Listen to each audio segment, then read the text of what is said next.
Hello students, how are you. मैं तबस्सुम खान। आज हम कक्षा 6 विषय हिंदी पार्ट 3 हार की जीत पाठ पढ़ने जा रहे हैं, जिसके लेखक हैं सुदर्शन। पाठ का केंद्रीय भाव। प्रस्तुत कहानी में बाबा भारती द्वारा अपने श्रेष्ठ विचारों और सद्व्यवहार से डाकू खड़क सिंह के हृदय परिवर्तन का मासिक वर्णन किया है। बाबा भारती अपने घोड़े से परिवार के सदस्य की तरह व्यवहार प्यार करते थे।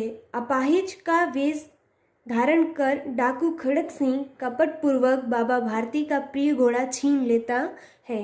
बाबा भारती को लगता है कि यदि इस घटना का पता लोगों को लग गया तो वे गरीबों पर विश्वास नहीं करेंगे, इसीलिए वे खड़क सिंह से इस घटना को किसी के सामने प्रकट न करने के लिए कहते हैं। बाबा भारती के विचारों से खड़क सिंह का हृदय परिवर्तन हो जाता है, वह घोड़ा वापस कर देता है। इस प्रकार बाबा भारती अपने प्रिय घोड़े को वापस पाकर हार कर भी जीत जाते हैं। तो ये था पाठ का केंद्रीय भाव। अब हम पाठ स्टार्ट करेंगे। माँ को अपने बेटे और किसान को अपने लहलहाते खेत देखकर जो आनंद आता है, वही आनंद बाबा भारती को अपना घोड़ा देखकर आता था।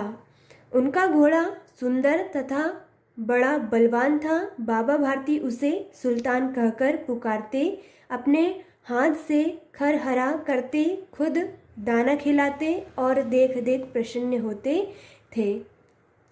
जिस तरह से किसान को अपने लहलहाते खेत को देखकर आनंद आता है और माँ को अपने बेटे को देखकर जिस तरह आनंद आता है, उसी प्रकार बाबा भारती को भी अपना घोड़ा देखकर आनंद आता था। उनका घोड़ा बहुत ही सुंदर और बड़ा ही बलवान था। बाबा भारती उसे सुल्तान कहकर पुकारते थे। बाबा भारती ने अपने घोड़े का नाम क्या रखा था? सुल्तान, और वह उसे सुल्तान कहकर पुकारते थे और देख देख कर उसे खुश प्रसन्न होते थे। आप गांव से बाहर एक छोटे से मंदिर में रहते थे और भगवान का भजन करते थे। बाबा भारती गांव से बाहर, गांव से दूर एक छोटे से मंदिर में रहते थे और भगवान का भजन करते थे। सुल्तान के बिना जीना उनके लिए बहुत ही कठिन था। बाबा भारती अपने घोड़े के बिना जी नहीं सकते थे। वे हमेशा अपने घोड़े सुल्तान के साथ रहा करते थे और उनका जीना सुल्तान के बिना बहुत ही कठिन था।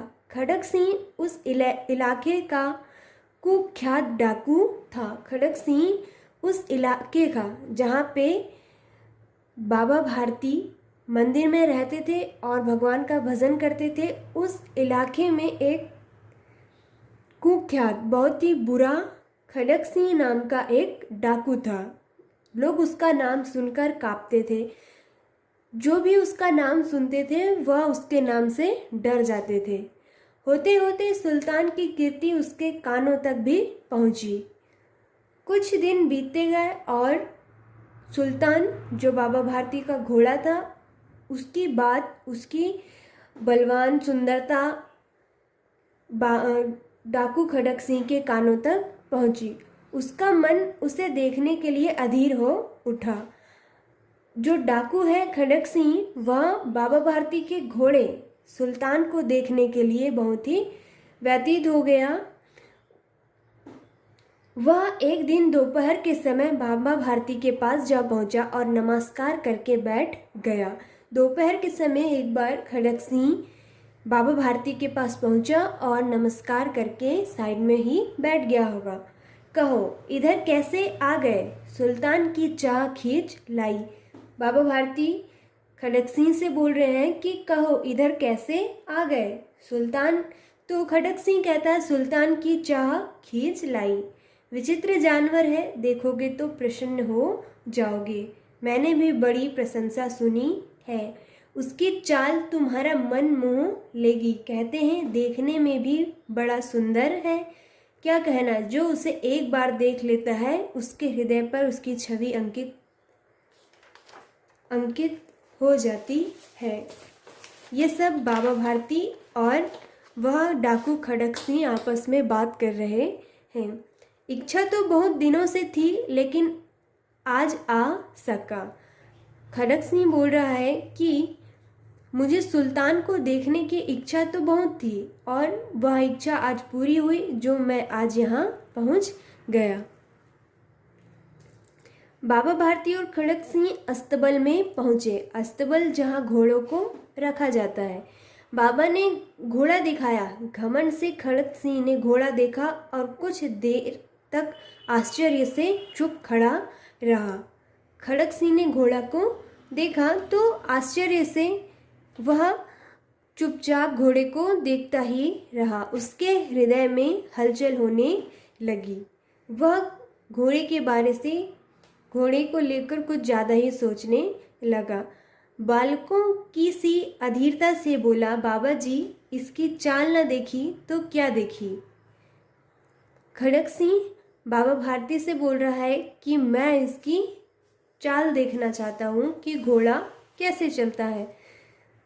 बाबा जी भी मनुष्य ही थे। अपनी वस्तु की प्रशंसा दूसरे के मुख से सुनने के लिए उनका हृदय अधीर हो उठा।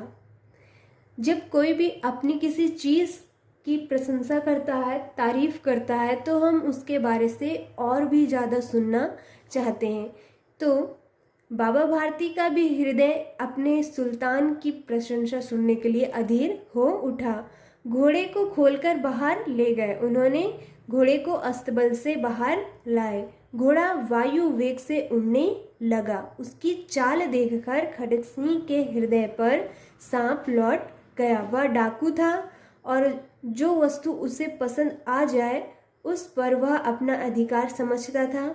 जाते जाते उसने कहा, बाबा जी मैं यह घोड़ा आपके पास न रहने दूंगा।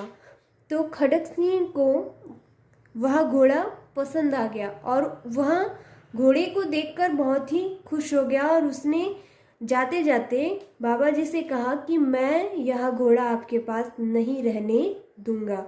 बाबा भारती डर गए। खड़क सिंह की बातों को सुनकर बाबा भारती डर गए। अब उन्हें रात को नींद नहीं आती। उन्हें सिर्फ खड़क सिंह की बातें ही याद आती। सारी रात अस्तबल की रखवाली में कटने लगी। अब वो और भी पहरेदारी करने लग गए अस्तबल की, जहाँ पर सुल्तान बंधा रहता था। प्रति क्षण खड़क सिंह का भय लगा रहता, परंतु कई मास बीत गए और वह न आया।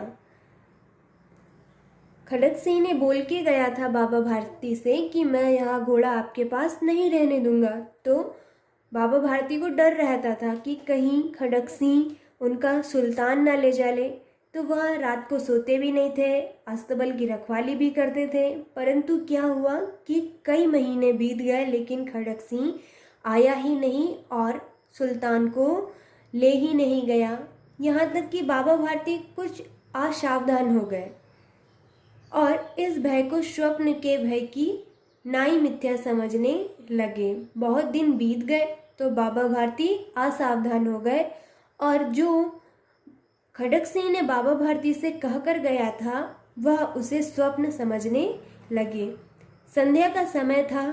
बाबा भारती सुल्तान की पीठ पर सवार होकर घूमने जा रहे थे। शाम के समय बाबा भारती सुल्तान की पीठ पर सवार होकर घूमने जा रहे थे। सहसा एक ओर से आवाज आई। तभी अचानक एक ओर से आवाज आई, ओ बाबा इस कंगले की सुनते जाना।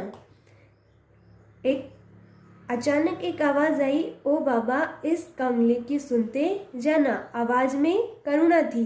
बाबा ने घोड़े को रोक लिया। देखा एक अपाहिज वृक्ष की छाया में पड़ा करा रहा है। बोलो क्यों, तुम्हें क्या कष्ट है? बाबा भारती उस अपाहिज से पूछ रहे हैं कि तुम्हें क्या कष्ट है, तुम्हें क्या परेशानी है। अपाहिज ने हाथ जोड़कर कहा, बाबा मैं दुखिया हूँ, मुझ पर दया करो। राम वाला यहाँ से 3 मील दूर है, मुझे वहाँ जाना है। घोड़े पर चढ़ा लो, परमात्मा भला करेगा। अपाहिज बाबा भारती से कह रहा है कि मैं दुखिया हूँ, मुझे परेशानी है, दुख है, मुझ पर दया करो, अपनी कृपा करो।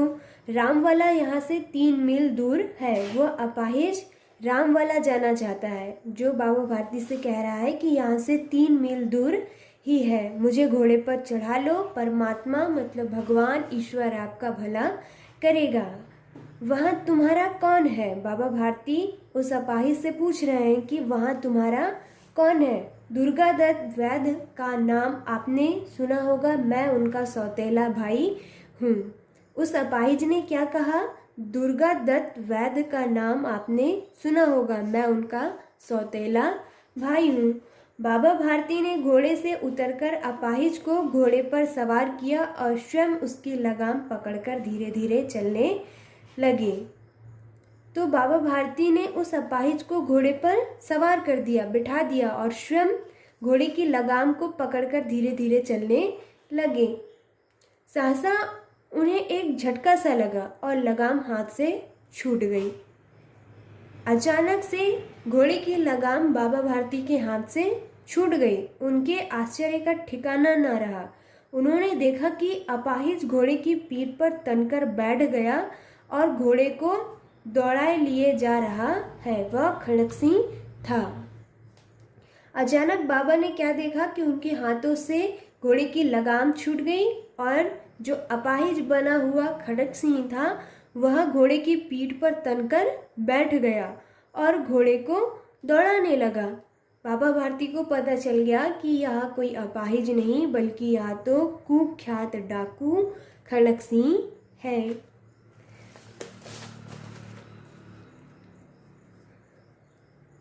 बाबा भारती कुछ देर तक चुप रहे और इसके पश्चात कुछ निश्चय करके पूरे बल से चिल्लाकर बोले, जरा ठहर जाओ।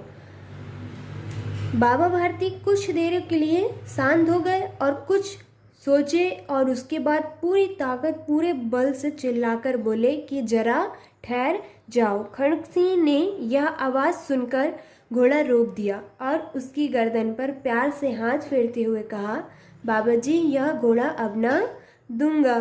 खड़क सिंह बाबा भारती की आवाज़ सुनकर रुक गया और घोड़े की गर्दन पर प्यार से हाथ फेरते हुए कहा, बाबा जी अब यह घोड़ा मैं आपको नहीं दूंगा, परंतु एक बात सुनते जाओ। खड़क सिंह ठहर गया। बाबा जी कहते हैं खड़क सिंह से कि एक बात सुनते जाओ।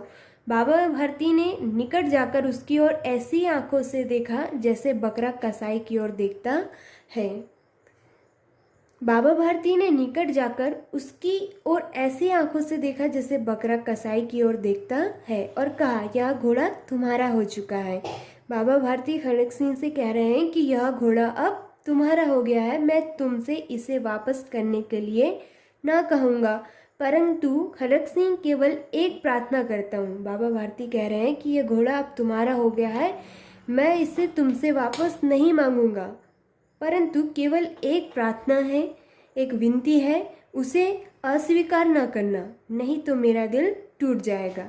बोल रहे हैं कि घोड़ा तो तुम्हारा हुआ, परंतु मेरी एक विनती सुनते जाना, उसे मना मत करना, नहीं तो मेरा दिल टूट जाएगा। बाबा जी आज्ञा कीजिए, मैं आपका दास हूँ, केवल यह घोड़ा न दूंगा। वो बोल रहा है खड़क सिंह कि मैं आपका दास हूँ, लेकिन यह घोड़ा तुम्हें नहीं दूंगा। कहिए आपको जो कहना है।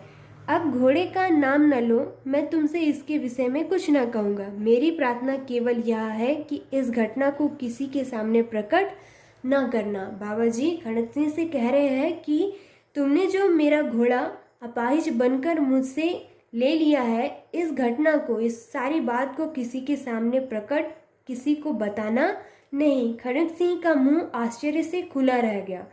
वह खड़क सिंह जो है, बाबा जी ऐसा क्यों कह रहे हैं, वह सोचने लग गया कि आखिर ये सारी घटना किसी के सामने प्रकट क्यों नहीं करने कह रहे हैं। उसका विचार था कि उसे घोड़े को लेकर यहाँ से भागना पड़ेगा, परंतु बाबा भारती ने स्वयं वहाँ से कहा, उससे कहा इस घटना को किसी के सामने प्रकट ना करना। इससे क्या प्रयोजन सिद्ध हो सकता है। खड़क सिंह ने बहुत सोचा, सिर मारा, परंतु कुछ समझ ना सका। हारकर उसने अपनी आंखें बाबा भारती के मुख पर गड़ा दी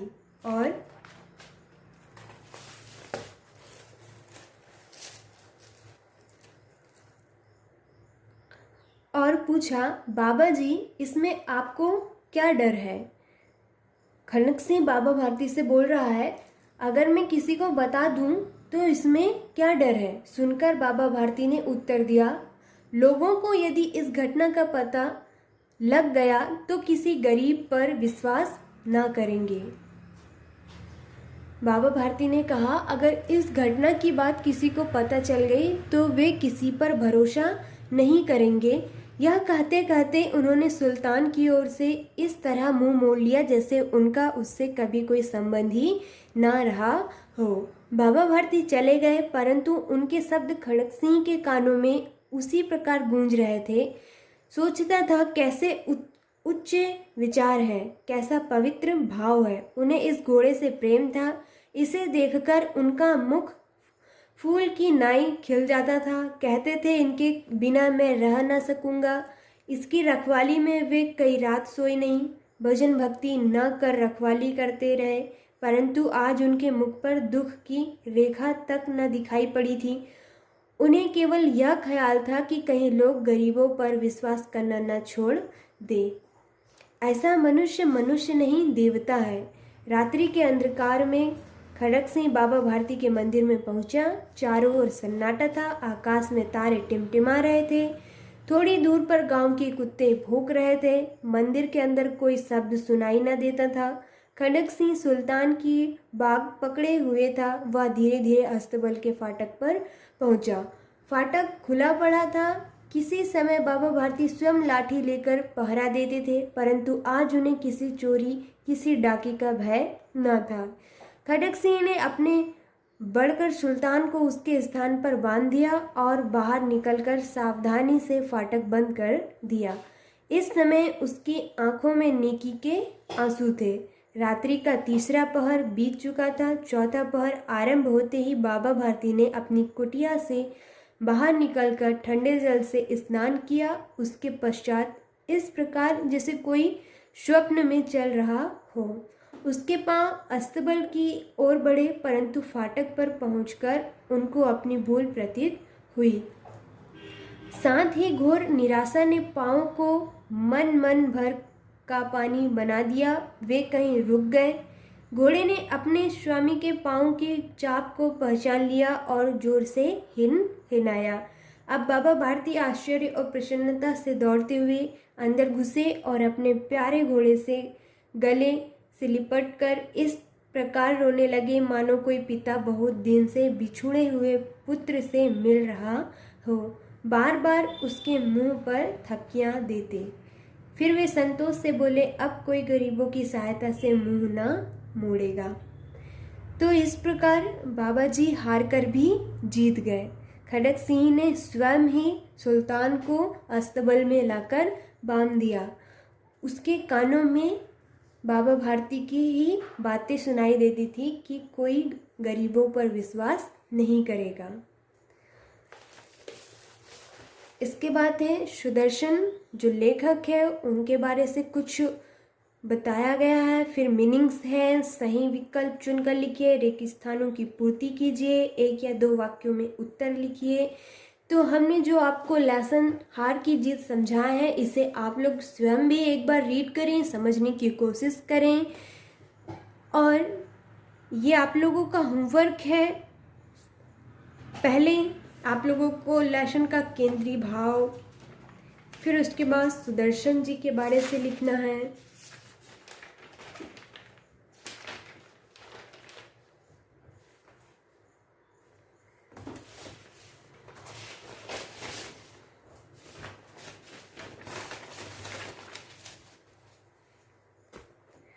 आपको अपनी हिंदी की कॉपी में शार्प और सुथरी राइटिंग में इस तरह से पाठ का नाम और पाठ का नंबर, लेखक का नाम, फिर केंद्रीय भाव और सुदर्शन जी के बारे से लिखना है हिंदी की कॉपी में। ये आप लोगों का होमवर्क है, ठीक है। उसके बाद आप लोगों को शब्दार्थ लिखना है, फिर अभ्यास वाले क्वेश्चन सही विकल्प चुनकर लिखिए, फिर रिक्त स्थानों की पूर्ति कीजिए, 1 या 2 वाक्यों में आंसर लिखिए। आंसर यहाँ पे लिखे हुए हैं, आप बुक से देख लीजिए। छवि, अस्तबल, कंगली, गरीबों। बाबा भारती अपने घोड़े को किस नाम से पुकारते थे? बाबा भारती अपने घोड़े को सुल्तान नाम से पुकारते थे। खड़क सिंह कौन था? खड़क सिंह अपने इलाके का एक कुख्यात डाकू था। उसके बाद गा का आंसर समझने की कोशिश कीजिए। खड़क सिंह ने अपने को किसका सौतेला भाई बताया था? खड़क सिंह ने अपने को दुर्गादत्त वैद्य का सौतेला भाई बताया था। हमने आपको बताया है आंसर किस तरह से करना है। उसके बाद है 3 से 5 वाक्यों में उत्तर लिखिए। Question number 4। क्वेश्चन नंबर 4 के आंसर कुछ इस तरह से साफ और सुंदर राइटिंग में अपनी हिंदी कॉपी में लिखना है, लेसन का नाम नंबर डाल के।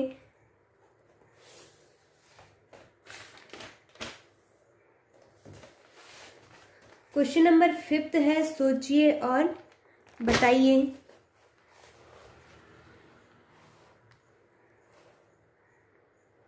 आपको क्वेश्चन नंबर 5 का आंसर इस तरह से लिखना है। ये हुआ क्वेश्चन नंबर 5। फिर है भाषा की बात। पहला क्वेश्चन है, शब्दों का उच्चारण कीजिए। आप लोग शब्दों का उच्चारण कीजिएगा। उसके बाद है, निम्नलिखित में से सही वर्तनी शब्द वाला शब्द छांटकर लिखिए। जो शब्द सही है, बलवान, सुल्तान, नमस्कार, प्रार्थना, उस पर आप सर्कल बनाइएगा अपनी बुक में, और उसके बाद आपको अपनी कॉपी में लिखना है। यह आप लोगों का होमवर्क है। क्वेश्चन नंबर 3, निम्नलिखित शब्दों का वाक्यों में प्रयोग कीजिए। निम्नलिखित शब्दों का वाक्यों में प्रयोग कीजिए। इसके आंसर इस तरह से अपनी कॉपी में लिखना है।